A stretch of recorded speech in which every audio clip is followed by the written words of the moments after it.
Olá, seja bem-vinda, seja bem-vindo ao canal do YouTube da professora Madalena Coatio, a sua professora de conhecimentos pedagógicos e de legislação educacional. Gente, nós vamos dar sequência à correção das nossas questões do nosso simulado. Lembrando que eu separei para vocês 45 questões dos conteúdos que mais caem nas provas de concursos públicos.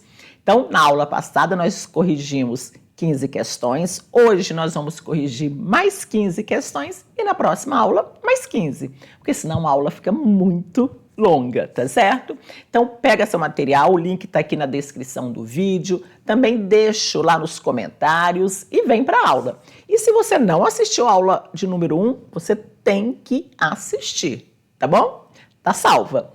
Aproveita, inscreva-se no canal, ativa o sininho da aprovação e deixe seu comentário, deixe a sua sugestão de temas que você quer estudar comigo, professora Madalena Coatio. Deixa a sugestão aqui, tá bom? E deixa o seu like, nada de morrinhagem de like, hein, meu povo? Bora lá? Divulga também o nosso canal para os seus amigos, né? Porque a gente precisa aprender em comunhão, não é? Então, vamos lá?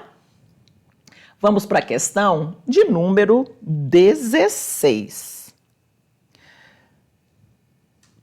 Quando se faz referência ao fracasso escolar, além de se tentar analisar os fatores que contribuem para o seu surgimento, é necessário conceituar aquilo que viria a ser o seu oposto, a aprendizagem. Acerca dessas informações, assinale a alternativa correta, né? Aqui o enunciado está falando que o oposto do fracasso escolar é a aprendizagem escolar, e de fato é. Então vamos analisar aqui. Letra A. A aprendizagem é um processo de vinculação que se dá na relação entre o ensinante e o aprendente. Ocorre, portanto, entre sujeitos, entre subjetividades. E aí, gente, a letra A está certa? Sim, a letra A está certinha. A aprendizagem é um processo que se dá na vinculação entre quem ensina e quem aprende. Ocorre entre subjetividades, ocorre entre sujeitos. Vamos ver as demais? Por que elas estão erradas? B. A aprendizagem tem um caráter objetivo, não é subjetivo, e não implica desejo por parte do aluno. Implica desejo por parte do aluno? Sim. C. O conhecimento é o resultado de uma construção do sujeito na interação com os objetos. Por isso, independe da atuação do ensinante. Independe da nossa atuação? Claro que depende da atuação do professor. D. A aprendizagem é uma construção singular em que o sujeito se envolve e que independe de seus conhecimentos anteriores, pois basta transformar as informações em conhecimento. Gente, a aprendizagem depende sim dos conhecimentos prévios e também não basta apenas transformar informação em conhecimento. E vamos ver por que não é a letra E. O problema da aprendizagem não pode ser um sintoma de outros conflitos ou ainda uma inibição cognitiva. Gente, o problema da aprendizagem pode ser, sim, sintoma de outros conflitos. Às vezes o aluno está abalado emocionalmente, porque sai de casa e está a maior briga do pai, da mãe, ele chega à escola totalmente abalado emocionalmente, ele não vai aprender da mesma forma. Então, sim, o problema da aprendizagem ela pode ser sintoma de outros conflitos que o aluno esteja vivenciando. Vamos para a questão de número 17. A didática, na perspectiva sócio-histórica, tem a prática social, a vida dos meninos, a prática social como ponto de partida de todo o processo pedagógico. A esse respeito, assinale a alternativa correta. A prática social imediata do aluno não é tema relevante para o professor. O que é a prática social? É o conjunto dos saberes acadêmicos, escolares, profissionais, sociais que o aluno acumulou ao longo da vida dele. E isso é tema importante, sim, para o professor, tá? O item está errado. B, a relação do conteúdo com a vivência dos alunos está ausente no cotidiano dessa prática pedagógica da didática sócio-histórica. Gente, o erro está aqui, ó. Está ausente, nunca precisou. Na didática da pedagogia sócio-histórica, a relação do conteúdo com a vida dos alunos está presente, sim, no trabalho pedagógico. C. A preparação do aluno ocorre por meio de uma mobilização para a construção do conhecimento escolar, partindo-se do princípio de que ele nada conhece. E aí, na didática, numa perspectiva sócio-histórica, parte-se do princípio que o aluno nada conhece? Nunca precisou. Parte-se do princípio dos conhecimentos prévios. Parte da prática social. A prática social, ponto de partida. Letra D. O conteúdo a ser desenvolvido deve estar vinculado à realidade, uma vez que é socialmente necessário. Bom, este é o item certo. Sim, o conteúdo que a gente vai trabalhar à luz de uma didática na perspectiva sócio-histórica é um conteúdo que deve estar, sim, vinculado à realidade. Por quê? Porque aquele conteúdo ele é socialmente necessário. E vamos ver por que não é a letra E. Devem ser trazidos para a sala de aula apenas as vivências e as experiências que o educador tem sobre o conteúdo a ser trabalhado. Apenas as vivências do professor e as vivências dos alunos. Também tem que trazer para a sala de aula. Aliás, é o ponto de partida, né? 18. Segundo a teoria da aprendizagem significativa, o aluno constrói seu conhecimento de forma significativa na medida em que decora fórmulas e definições necessárias à sua aprendizagem. Gente, na aprendizagem significativa não há este decoreba. O decoreba está lá numa escola tradicional. B. Repassa aos colegas tudo o que sabe de forma sistemática, organizada, planejada. Também, isso aqui não casa com a aprendizagem significativa. C. Estabelece relações entre os novos conhecimentos e os seus conhecimentos prévios. Bom, é a letra C. Na aprendizagem significativa, há uma relação entre o novo saber e o saber prévio, aquilo que o aluno já sabia, vai fundamentar os novos saberes. Vamos ver por que não é a letra D. Na aprendizagem significativa, o aluno memoriza os conteúdos sociais advindos da prática para depois reproduzir. Não, gente. Memorizar, reproduzir, isso está numa escola tradicional.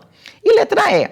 Exercita e pratica todos os exercícios propostos pelo professor. Bom, isso aqui não tem a ver com a teoria da aprendizagem significativa. Então, é a letra C. Na aprendizagem significativa, o aluno estabelece relação entre o novo conhecimento e os conhecimentos prévios. 19. Analise as seguintes afirmativas e assinale aquela que está em desacordo com a abordagem de planejamento que pretende assinalar caminhos para a aprendizagem. Vai marcar errada, né? Desacordo. Ao planejar, uma preocupação do professor é definir que recursos utilizar para tornar a aula mais interessante e motivadora. E aí, gente, quando nós planejamos, nós temos que ter essa preocupação de definir que recursos a gente vai utilizar na sala de aula para deixar a aula mais interessante e inovadora? Sim, temos que ter essa preocupação, então a gente não marca. Porque é para marcar que está em desacordo. B. Constituem preocupações básicas no planejamento considerar o que dizer sobre o tema aos alunos e que exercícios de fixação propor-lhes. E aí, o item B está de acordo ou está em desacordo? Me digam aí. Este item B constitui preocupações básicas no planejamento, considerar o que dizer sobre o tema aos alunos e que exercícios de fixação propor-lhes. Este aqui vai ser o item que nós vamos marcar, o item que está em desacordo, né? Preocupação básica do planejamento é pensar nos exercícios de fixação. Isso não é uma preocupação básica em um planejamento que busca assinalar caminhos para que o aluno aprenda. Letra C.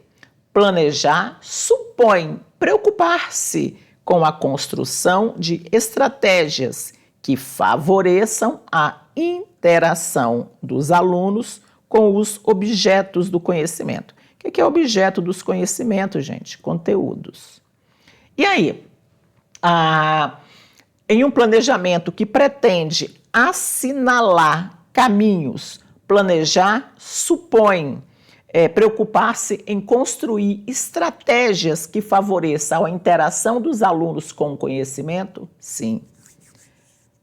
Pressupõe isso sim. A gente tem que pensar em estratégias que façam com que o aluno dialogue com o conhecimento. E vamos para a letra D. Um aspecto importante do planejamento diz respeito a como recuperar o que os alunos já sabem a respeito do tema ou outros conhecimentos a ele relacionados. É importante a gente recuperar, a gente buscar os conhecimentos prévios, identificar aquilo que o aluno já sabe, identificar outros conhecimentos que estão relacionados com aquele que a gente vai trabalhar. Isso é importante, sim.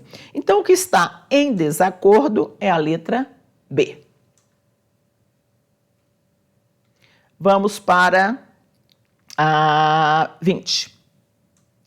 O plano de ensino é um instrumento de trabalho amplo, genérico, sintético. Serve de marco de referência para as atividades de ensino-aprendizagem.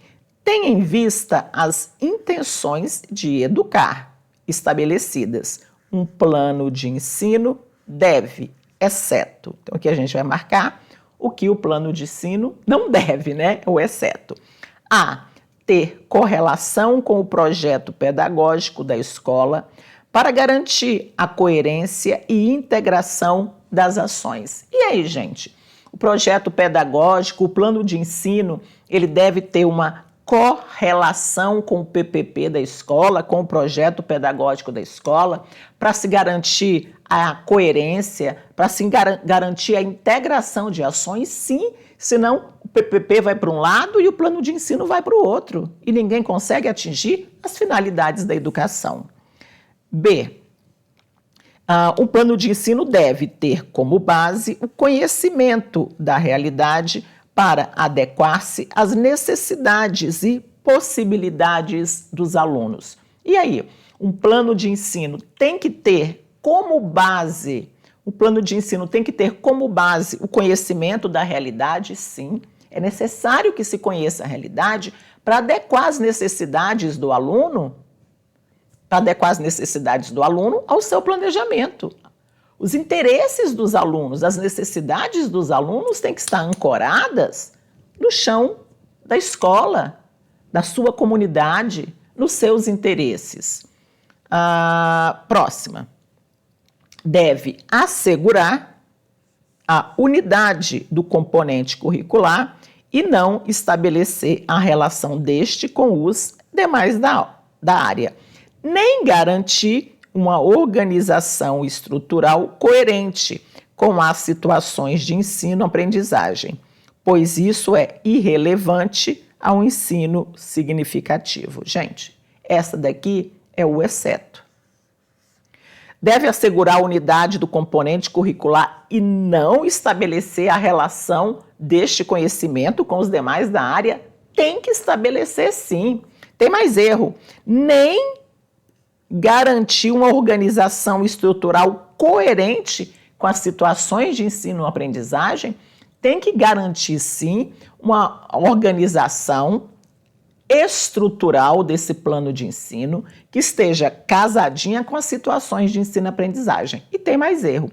Por isso, é irrelevante o ensino significativo? Claro que não. O ensino significativo, ele é importante.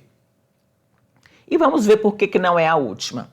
O plano de ensino deve ser flexível e aberto para permitir a participação de todos os interessados e possibilitar ajustes, sempre que necessário. Bom, o plano de ensino ele tem sim que ser flexível, ele tem que ser aberto para que no decorrer do processo ensino-aprendizagem a gente faça os ajustes, as intervenções pedagógicas necessárias para se evitar os problemas lá na frente. 21. Sobre o planejamento na área educacional, julgue as afirmativas abaixo e marque a alternativa correta. 1. Planejamento escolar. É o planejamento global da escola, envolvendo o processo de reflexão, de decisões sobre a organização, o funcionamento e a proposta pedagógica da escola. É um processo de racionalização, organização e coordenação da ação docente, articulando a escola, a atividade escolar e a problemática do contexto social. E aí, gente, este é um conceito de planejamento escolar? Sim, esse é o conceito de planejamento escolar. O planejamento escolar é o planejamento global da escola, vai envolver o processo de reflexão sobre a organização da escola, sobre o funcionamento da escola e sobre a proposta pedagógica da escola. E o planejamento escolar, ele é um processo de racionalização, organização e coordenação do nosso trabalho. E tudo isso tem que articular a escola ao seu contexto social. 2. O planejamento de ensino é o processo de decisão sobre a atuação concreta dos professores no cotidiano do trabalho pedagógico, envolvendo as ações e situações em constante interações entre professor e entre os próprios alunos. E aí, este conceito aqui é um conceito de planejamento de ensino? Sim, o planejamento de ensino é um processo de decisão sobre a atuação concreta do professor e dos alunos no dia a dia, no cotidiano do trabalho pedagógico. E o planejamento de ensino vai sim envolver ações e situações em constante interação entre o professor e o aluno. Então aqui o item está certo.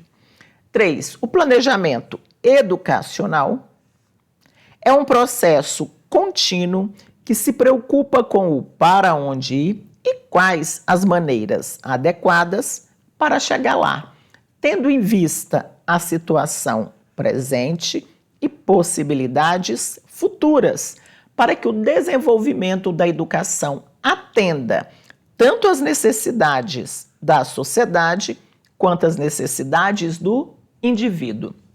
E esse conceito?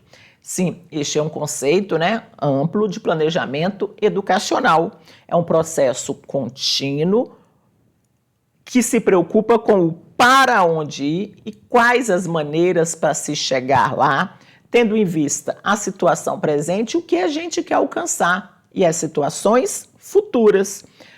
E esse planejamento ele tem que ser desenvolvido de tal forma que atenda às necessidades do aluno, mas também às necessidades da sociedade. Então aqui a gente vai marcar a letra E. 22. Os itens abaixo apresentam ideias da professora Terezinha Rios a respeito da atividade do professor. 1. A ação docente diz respeito à participação na construção coletiva da sociedade e ao exercício de direitos e deveres, e é fundada no princípio do respeito e da solidariedade na direção da realização de um bem coletivo. E aí, gente? A professora Terezinha Rios vai trabalhar as dimensões do trabalho pedagógico. E que dimensões nós temos aqui na letra A? Aqui na letra A nós temos duas dimensões. Olha aqui, ó. A ação docente diz respeito à participação na construção coletiva da sociedade e ao exercício de direitos e deveres. Aqui nós vamos ter a dimensão política do trabalho do professor. E o final é fundada no princípio do respeito e da solidariedade na direção da realização de um bem coletivo. Aqui nós vamos ter a dimensão ética do trabalho pedagógico. 2. Para que haja uma praxis, teoria e prática, uma praxis docente competente, não bastam o domínio de alguns conhecimentos e o uso de algumas técnicas. É preciso que a prática seja fertilizada pela determinação autônoma e consciente dos objetivos e finalidades. E aí, gente? Aqui nós vamos ter que dimensão? Aqui nós vamos ter a dimensão técnica.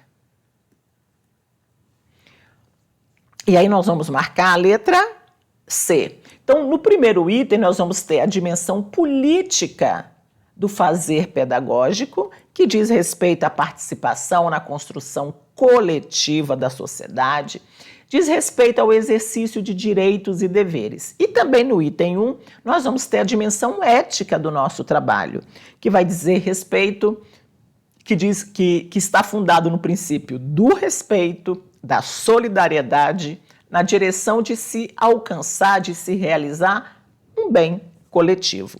E no item 2, nós temos a dimensão técnica, né? Que está dizendo que não basta dominar o conhecimento e o uso de algumas técnicas. É preciso que a nossa prática pedagógica seja alimentada pelos objetivos e pelas finalidades. 23. De acordo com os estudos de Bloom, a avaliação do processo ensino-aprendizagem apresenta 3 tipos de funções: a avaliação diagnóstica, a avaliação formativa e a avaliação somativa. Sobre a avaliação, pode-se afirmar que vamos analisar, que a avaliação somativa é o momento de situar aptidões iniciais, necessidades, interesses de um indivíduo, de verificar pré-requisitos. É, antes de tudo, momento de detectar dificuldades dos alunos para que o professor possa melhor conceber estratégias de ação para solucioná-las. Acontece no final de uma unidade de ensino, de um curso, de um ciclo ou de um bimestre. Aqui, gente, só a parte final que é uma avaliação somativa. A avaliação somativa é aquela que ocorre, sim, ao final de um processo pedagógico. Agora, o início está errado, porque a avaliação somativa, ela não situa aptidões iniciais, ela não verifica pré-requisitos. B. A avaliação formativa é realizada durante todo o decorrer do período letivo, com o intuito de verificar se os alunos estão atingindo os objetivos previstos. Avalia se o aluno domina gradativa e hierarquicamente em cada etapa da aprendizagem antes de prosseguir para outra etapa subsequente de ensino-aprendizagem, os objetivos em questão. E aí, gente? Isso aqui é avaliação formativa? Sim, isso aqui é avaliação formativa. A avaliação formativa é aquela realizada no decorrer do período letivo para verificar se os alunos estão aprendendo, para verificar, como diz a questão, se os objetivos estão sendo atingidos. E a avaliação formativa vai avaliar se o aluno domina gradativamente, hierarquicamente e progressivamente em cada etapa aquele conhecimento antes de ir para outra etapa. Vamos ver por que não é a letra C. Diagnóstica.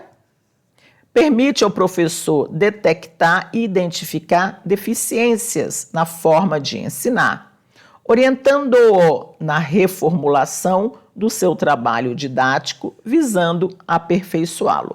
Propõe fazer um balanço somatório de uma ou várias sequências de um trabalho de formação. Gente, avaliação diagnóstica é aquela que ocorre no início de um processo, para se identificar o estágio, o nível de desenvolvimento dos alunos e não fazer balanço somatório. Vamos ver por que não é a letra D. Somativa tem a finalidade de constatar os pré-requisitos necessários de conhecimento ou habilidades imprescindíveis de que os educandos possuem para o preparo de novas aprendizagens. Esse tipo de avaliação é utilizado objetivando determinar a forma pela qual o educador deverá encaminhar, através do planejamento, sua ação educativa.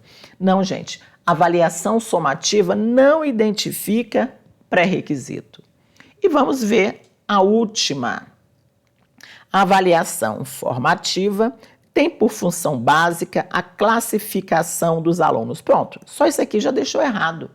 Porque a avaliação que se preocupa com a classificação dos alunos é a avaliação somativa.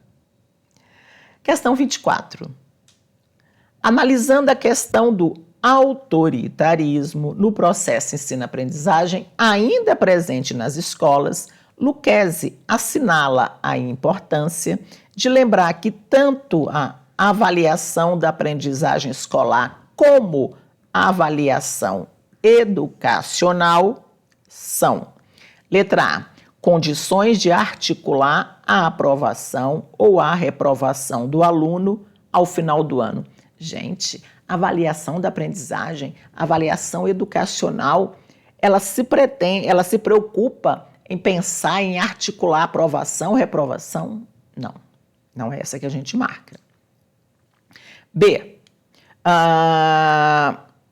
Meios de selecionar social e culturalmente os alunos para a formação de turmas.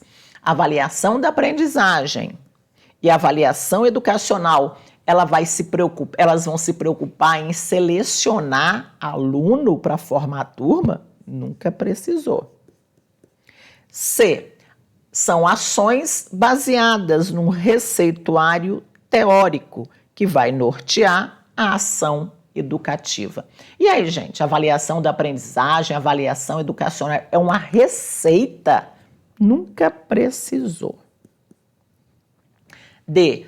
Instrumentos unicamente de caráter classificatório. Então, a avaliação da aprendizagem, a avaliação educacional, elas vão se preocupar unicamente em classificar aluno em bom, mal, 10, 5, 3, ótimo, regular? Claro que não. E sobrou aqui a letra E, que é a certa. A avaliação da aprendizagem escolar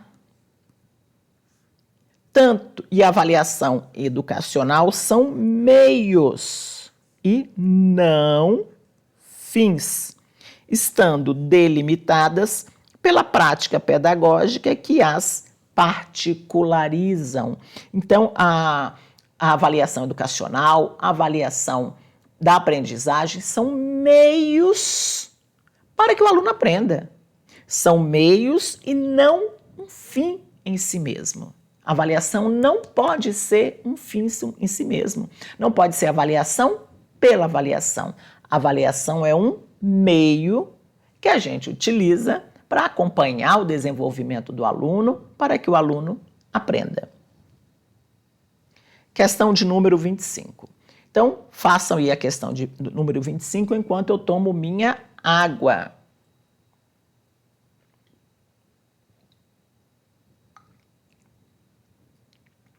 Bom, já que eu parei para tomar água, vamos lá. E aí?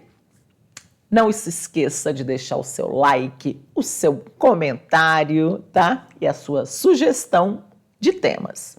E ativa o sininho, gente, porque toda terça e toda quinta tem vídeo novo aqui no canal. E eu te convido a assistir as playlists, assistir as outras aulas também, tá certo? Vamos lá?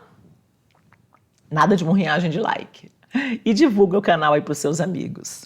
Questão de número 25, vamos nessa. Na avaliação escolar, existem várias características do processo de ensino-aprendizagem. Dentre elas, podemos citar: refletir a unidade, objetivos, conteúdos e métodos. E aí, gente? A avaliação deve refletir a unidade, a avaliação deve refletir a unidade entre objetivos, conteúdos e métodos, sim. Tudo isso tem que estar casadinho. Está certo. Possibilitar a revisão do plano de ensino.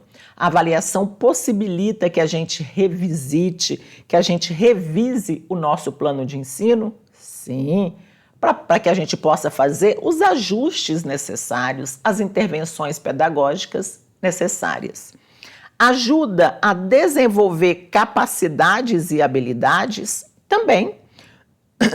A avaliação, ela ajuda no desenvolvimento de capacidades e de habilidades. Próxima, voltar-se para a atividade dos alunos. Sim, a avaliação tem que estar voltada para as atividades que o aluno vivencia. Próxima, a avaliação deve ser objetiva? Sim, a avaliação tem que ser objetiva. Próxima, a avaliação deve ajudar na autopercepção do professor? Sim, a avaliação tem que ajudar na nossa percepção para que a gente conheça os nossos alunos e esteja sempre antenado ao processo de desenvolvimento dos alunos da classe. Próxima, deve refletir valores e expectativas do professor em relação aos alunos. E aí, gente, a avaliação deve refletir o que a gente espera dos alunos também. E vamos para a última. A avaliação deve atender ao interesse majoritário da escola. E aí, a avaliação deve atender aos interesses da maioria do povo da escola? Não. Esse item está errado. A gente vai marcar a letra B. Questão 26. Agora a gente vai falar um pouquinho de legislação. LDB, que vocês sabem, né? A Lei de Diretrizes e Bases da Educação Nacional, Lei número 9394/96, está em tudo que é prova, meu povo. Então vamos lá. 26. Acerca do disposto na Lei 9394/96, que é a nossa LDB, julgue os itens de 26 a 30. Questão 26 é uma questão minha. O transporte escolar dos alunos do sistema de ensino do DF deve ser fornecido pela União, visto que as competências do DF diferem das atribuídas aos estados e aos municípios. E aí, gente? O item está errado, tá? Quem é responsável pelo transporte escolar dos alunos do sistema de ensino do DF é o próprio sistema de ensino do Distrito Federal. E tem mais erro aqui, né? Dizendo que as competências diferem das atribuídas aos estados e aos municípios. Não. O artigo 10 vai dizer que ao DF deve ser aplicadas as competências referentes aos estados e aos municípios. Então, o transporte escolar dos nossos alunos aqui do Distrito Federal é o sistema de ensino do DF que é o responsável. 27. A oferta da educação especial. tem início na educação infantil e estende-se ao longo da vida. E aí, aqui alguém já deu aula na educação especial ou dá aula na educação especial? Gosta? Me diz aí. E aí, gente, o item 27 está certo ou está errado? O item 27 está certinho, sim. A oferta da educação especial tem início lá na educação infantil e ela vai se estender ao longo da vida. 28. A educação escolar é composta por apenas 2 níveis. E aí, gente? Questão 28, certo ou errada? E aí? A questão 28, gente, ela está... Eu tô perdido aqui. Ela está certinha. Está lá no artigo 21. A educação escolar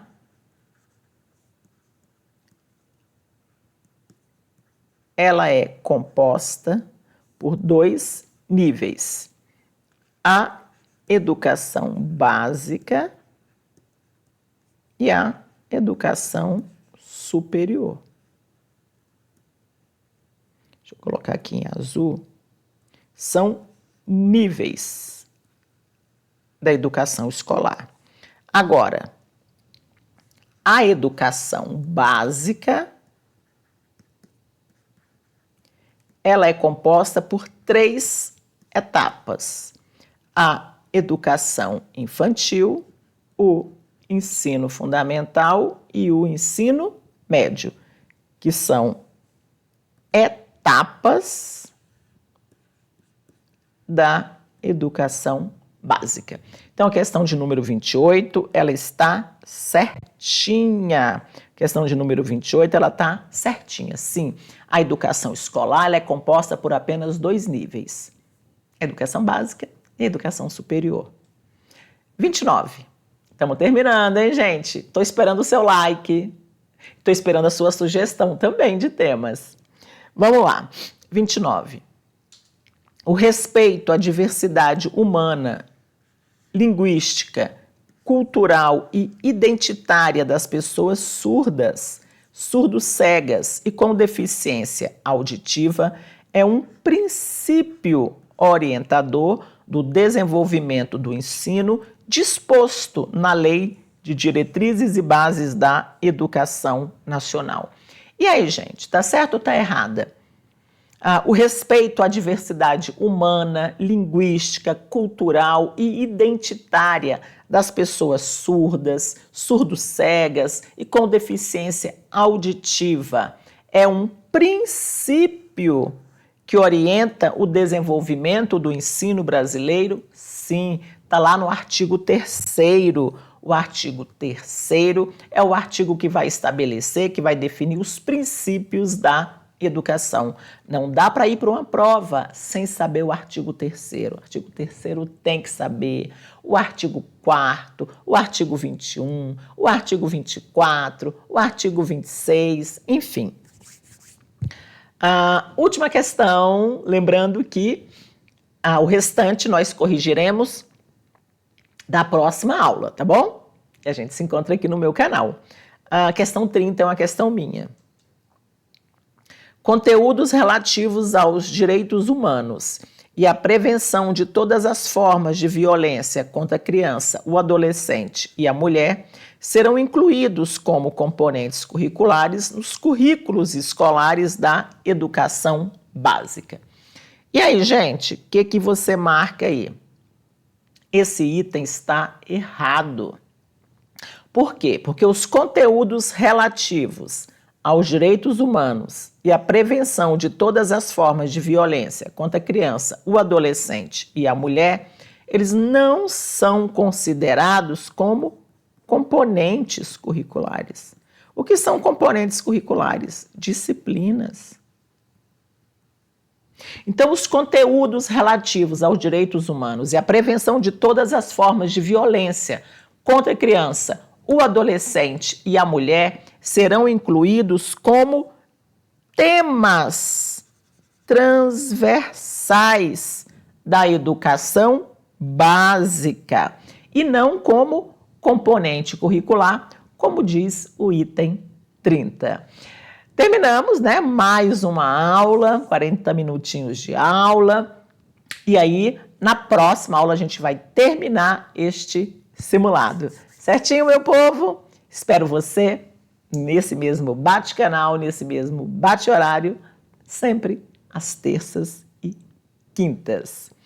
Gente, lembre-se, tudo vai dar certo, carimba porque vocês são topíssimos e lembre-se, todo mundo passa em concurso público. Gente, um beijo!